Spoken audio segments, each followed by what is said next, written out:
Welcome back to District Wire News. I'm Jack Weingart. With just one day to go until the midterm elections, Republicans across the country appear poised to win big. We have on set today Penny Pagano, the Director of Community and Local Government Relations here at American University. Thanks for joining us today, Penny. Glad to be here.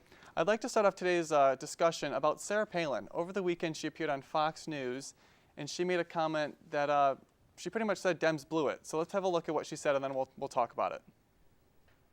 It's going to be a political earthquake, and the message will have been sent to the left that they blew it, and Americans are waking up and they're saying no, smaller, smarter government is the only way that the country can get back on the right track, making sure that we have candidates who believe in that mission, shrinking the federal government, allowing states' rights, individual rights, private sector progress.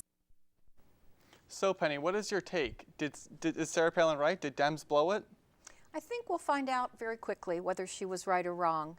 And today this is the get out the vote day. So today probably there are a lot of people who will agree with her. Polls showing that the Republicans need 39 people in the House, and they'll probably get it.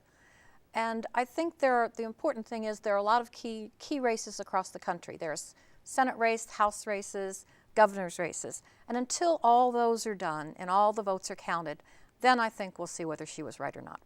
Now, do you think there are any major issues that voters are considering for tomorrow's election when they go to the polls? I think so. We have 15 million people on unemployment and about 15 million other people who are on part-time jobs or out of the labor force. So we know that employment is a huge issue for people today.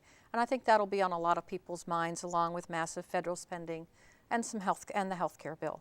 So I think those are the key issues for people going to vote tomorrow, and we'll see what effect it has. Now, you mentioned, today's the final day to get out the vote. Over the weekend, Jon Stewart held a rally here in Washington, that rally for sanity and or fear with Stephen Colbert.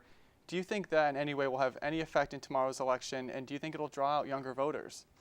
It'll be interesting to see, as younger voters are an important part of this campaign. And in one of the races in Ohio, it's going to be watched probably as much as any of them. That's the governor's race, where Ted Strickland is running neck to neck with a former Republican congressman. And there, young voters do support him more than they support their Republican opponent.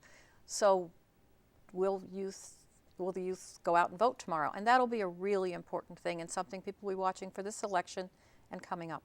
And lastly, President Obama visited Ohio over the weekend, and U.S. House Minority Leader John Boehner also visited Ohio. Why is Ohio so pivotal? I know it was pivotal in 2008, and here we are in 2010 back in Ohio.